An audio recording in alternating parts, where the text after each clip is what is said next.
Bienvenidos nuevamente.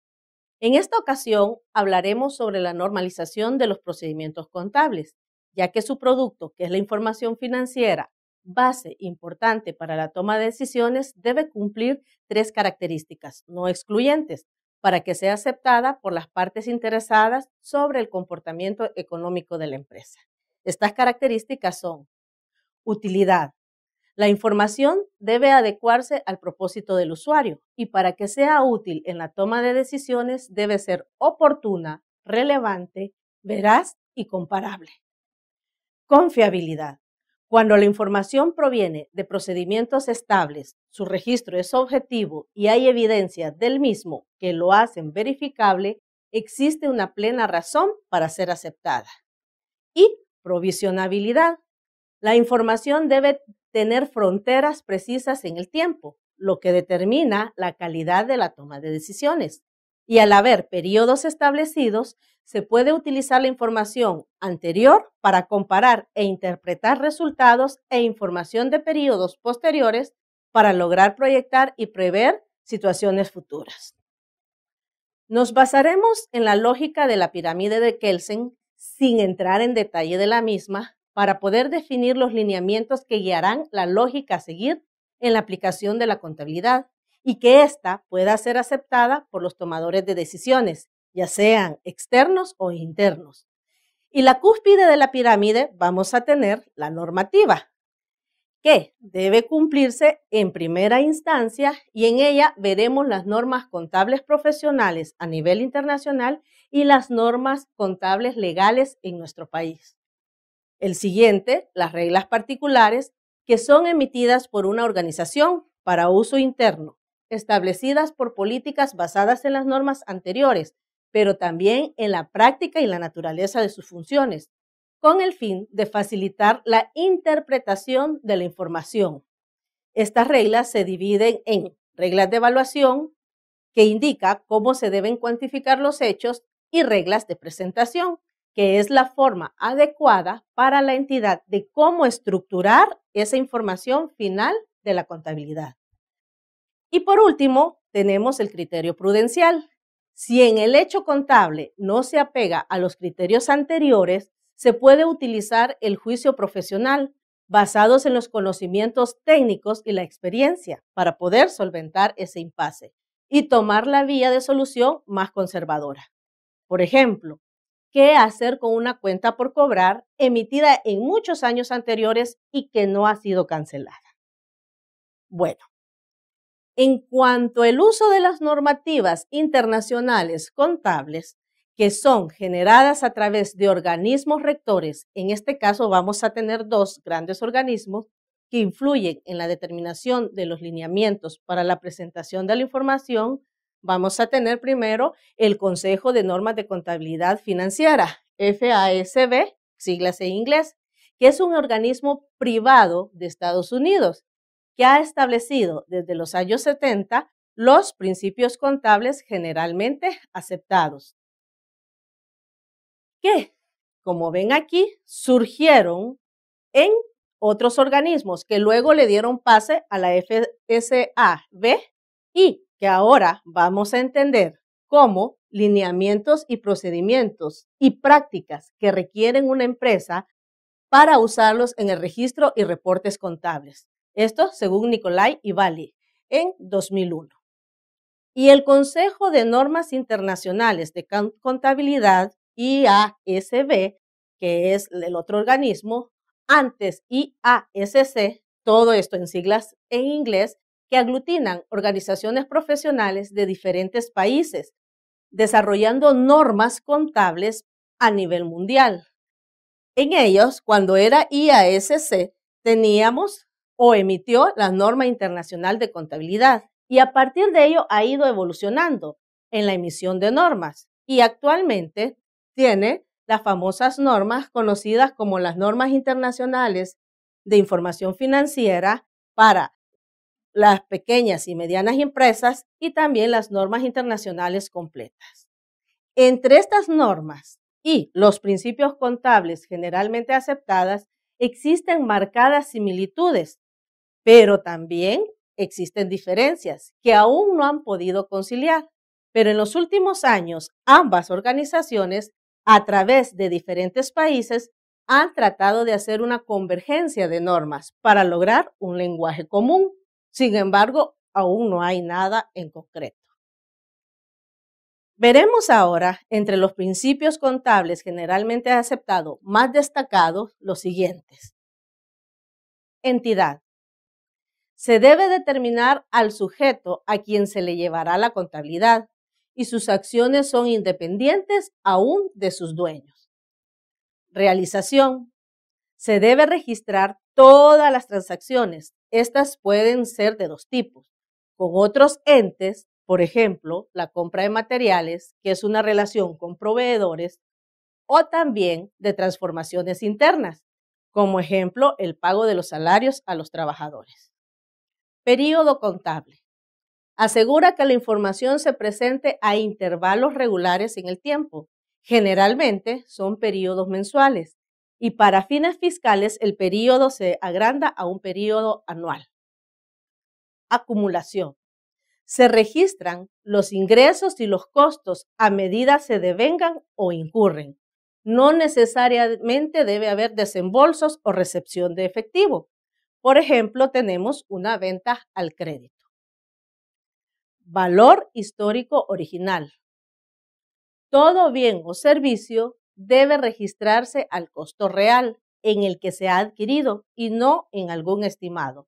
Por ejemplo, la empresa compró una computadora por $400, pero en el mercado esa misma computadora se cotiza posteriormente a $450. El registro debe ser y prevalecer de acuerdo a la moneda pactada, en este caso los $400. Negocio en marcha. Se asume un negocio de operación permanente y continua y que se mantendrá en un futuro previsible. Por lo tanto, debe presentar sus informes conforme a los periodos continuos establecidos. Revelación suficiente. En esta no se debe cargar de información innecesaria, pero debe ser clara y comprensible y, si es posible, tener notas aclaratorias del mismo tema. Importancia relativa. Hay que evaluar el efecto que tiene la información para la situación económica de la empresa. Por ejemplo, si se necesita saber si la empresa tuvo ganancias en ese periodo, no es necesario presentar otro tipo de informe, por ejemplo, datos relacionados a una posible compra de vehículos.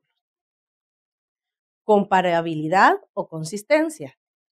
Se requiere que los procedimientos de cuantificación sean siempre los mismos.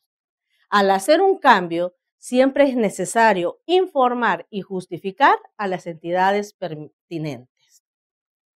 Ahora vamos con las normas internacionales de información financiera, en este caso para las pequeñas y medianas empresas.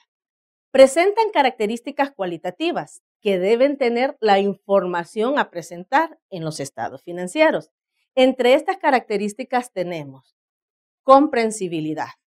La información debe presentarse a los usuarios de una manera que la entiendan de acuerdo a un nivel razonable de conocimiento de las actividades económicas y empresariales y que estas personas tengan la voluntad para estudiarlas diligentemente. Relevancia. La información debe ejercer influencia sobre las decisiones de sus usuarios en cuanto a confirmar o corregir el rumbo. Materialidad o importancia relativa.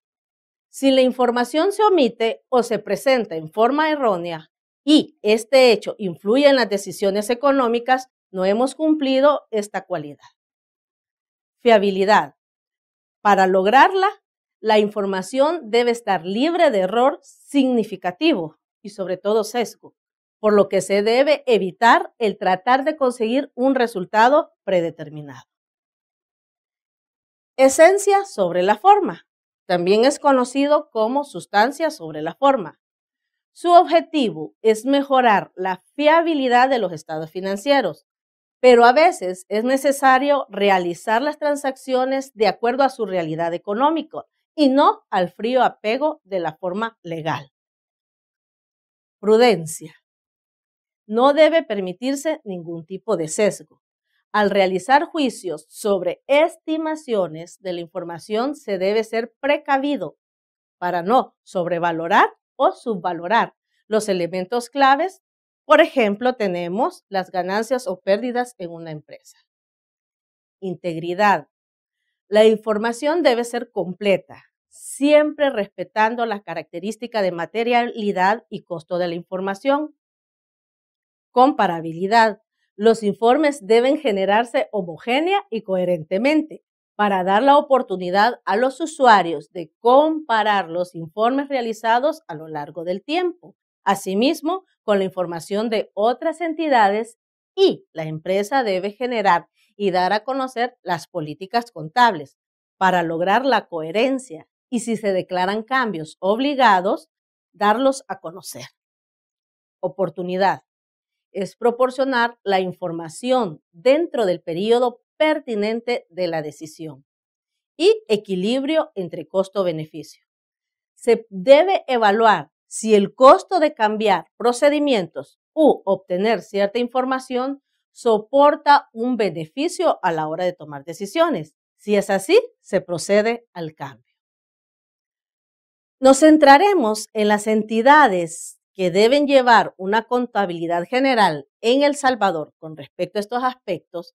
Por lo tanto, vamos a tener que los entes obligados son personas naturales y jurídicas que ejercen el comercio, cuyo activo es mayor o igual a $12,000. Deberes de las empresas mercantiles. Vamos a tener ahí que se debe matricular la empresa. Se debe llevar la contabilidad presentando libros mayor y diario, estados financieros y demás necesarios. Aquí nos vamos a centrar mucho en los estados financieros y vamos a ver un poco de los demás necesarios. Ahora, ¿qué vamos a entender por demás necesarios? Entre estos tendremos aportes y retenciones para patronos y empleados y los tributos. Entre los aportes y retenciones tenemos el Instituto Salvadoreño del Seguro Social, la Administradora de Fondos de Pensiones, el Instituto Salvadoreño de Formación Profesional y, entre los tributos, el pago a cuenta, el impuesto sobre la renta, el impuesto al valor agregado, los impuestos de operaciones financieras y las contribuciones especiales. Relacionado a los tributos, también se debe llevar otros, en el cual está el cálculo de la depreciación de los activos fijos y el cálculo de la reserva legal. Ahora pasamos a la ecuación contable. De acuerdo a las normativas vistas, para los principios contables generalmente aceptados, esta ecuación es un principio que se denomina principio de dualidad económica. Para las normas internacionales de información financiera, esto es el estado de la situación financiera de acuerdo a una empresa en que se hace el reconocimiento y la medición de la información. Básicamente, esta es la igualdad de los recursos conocidos también como usos de la empresa y de las fuentes conocidas también como participaciones. En la ecuación contable, los recursos se denominan activos y las fuentes tienen dos formas, y estos se llaman pasivos y capital o patrimonio neto. Y estos son los tres elementos de la ecuación contable. De acuerdo a los principios contables generalmente aceptados, vamos a definir estos elementos como activo, recursos de la empresa que se espera que produzcan beneficios futuros. Pasivo, deudas y obligaciones que tiene el negocio con terceras personas. Y capital, obligaciones de la empresa con sus dueños. Ahora Vamos a ver de acuerdo a las normas internacionales de información financiera, en este caso para pymes. Tenemos la siguiente definición. Activo es el recurso controlado por la entidad como resultado de sucesos pasados, del que la entidad espera obtener en el futuro beneficios económicos. En cuanto a pasivo, es una obligación presente de la entidad, surgida a raíz de sucesos pasados, al vencimiento del cual se espera desprenderse de recursos que incorporan beneficios económicos. Y patrimonio neto es la parte residual de los activos de la entidad una vez deducidos todas sus obligaciones de la empresa con sus dueños. Ahora veremos la clasificación de estos elementos. Pero antes, a título personal, les voy a comentar que la principal diferencia de estas definiciones radica en los activos, ya que para los principios son recursos que posee la empresa, pero para las NIF los recursos no necesariamente son propiedad de ella, pero al ser controlados por la empresa, ésta recibe un beneficio. Veamos entonces cómo se clasifican los activos. Estos se clasifican de acuerdo a la capacidad de convertirse en efectivo en un tiempo determinado y de acuerdo al uso que se le destina. Tenemos entonces los activos corrientes que pueden ser efectivos o equivalentes y convertibles en un periodo contable o en máximo 12 meses en dinero en efectivo. Tenemos los activos no corrientes, los cuales su duración contable es en la empresa mayor de un año para convertirse en efectivo. Sin embargo, también vamos a tener el criterio de conservar ese activo como apoyo de la empresa. Y por último, tenemos los activos diferidos, que son pagos anticipados para recibir un bien o servicio.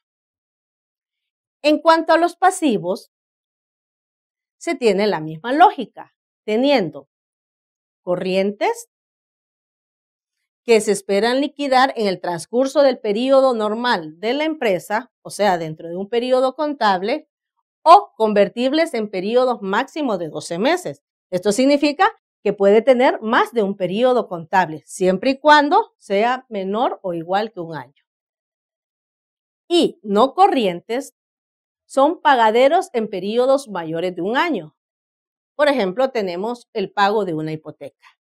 Y pasivos diferidos, estos se cobran antes y se debe devolver posteriormente, solo que ya sea en productos o en servicios. En cuanto al patrimonio, vamos a tener la siguiente clasificación. Por aporte, que es el monto que el dueño cede para la empresa. En este caso, puede haber inversiones que da a la empresa o desinversiones que quita a la misma formalmente. Tenemos también el capital ganado, que es el que se deriva de las operaciones de la empresa. Este puede ser de ingresos o de gastos. De acuerdo a la estructura del catálogo de cuentas y hoy con el conocimiento de la ecuación contable, ejemplificaremos en forma básica la codificación de las cuentas. En este caso, haremos el ejemplo de un catálogo numérico, que es el más utilizado en el medio empresarial. En primera instancia veremos la clasificación de la clase de cuenta. Tenemos el código y la clase de cuenta. Los códigos, de acuerdo a esto, van relacionados primero a los elementos de la ecuación contable y tenemos 1, activo, 2, pasivo, 3, capital y segundo, resaltando las cuentas del capital ganado, 4, ingreso, 5, costos y 6, gastos. Bien, entonces esta va a ser la primera categoría. Hoy bajemos al segundo nivel, que sería al grupo de cuenta. Y tenemos aquí primer nivel y el segundo nivel, varios grupos de cuenta. Por ejemplo, en activos tenemos 11 activos corrientes, 12 propiedad, planta y equipo, 13 otros activos. En los pasivos, 21 pasivos corrientes, 22 pasivos a largo plazo, 23 pasivos diferidos. Y en capital, 31 patrimonio contribuido y 32 patrimonio generado. En cuanto al grupo de la cuenta 12, si se puede verificar, también se podría haber llamado activos no corrientes y desglosar en el siguiente nivel propiedad, planta y equipo, como un tangible y otro a la par que se denominaría activos intangibles. Pero sea cual sea la decisión, esta debe alinearse a las políticas contables que se ha generado en la empresa, de acuerdo al cumplimiento de las normativas superiores, tanto nacionales como internacionales, y de acuerdo también a la experiencia y al rubro de la empresa. Por último, tendremos un extracto del catálogo en el que se va a destacar primero las clases de cuenta, activos, pasivos, ¿verdad? Y después el grupo de cuentas, que sería activo corriente 11, pasivo corriente 21, pasivos no corriente, grupo 22. Ahora vamos con las cuentas, que tenemos 111 efectivo y equivalentes y 211 cuentas por pagar a corto plazo. Y por último, las subcuentas, que recuerdan, estas van en los libros auxiliares. Tenemos la caja chica y los bancos con 4 dígitos cada uno, y ahí vamos a tener ya la lógica de un catálogo de cuentas ya en cumplimiento, en este caso, de la ecuación contable. Y a medida va creciendo la empresa, crece en complejidad de operaciones y ahí se tendría que ir integrando nuevas partes o nuevas cuentas dentro del catálogo de acuerdo al orden que hemos explicado. Destacando la importancia de tener normativas para registrar correctamente y apegado a la realidad del funcionamiento económico de una empresa, traemos el siguiente pensamiento. Creo que a través del conocimiento y la disciplina, la paz financiera es posible para todos. Dave Ramsey. Muchísimas gracias por su atención.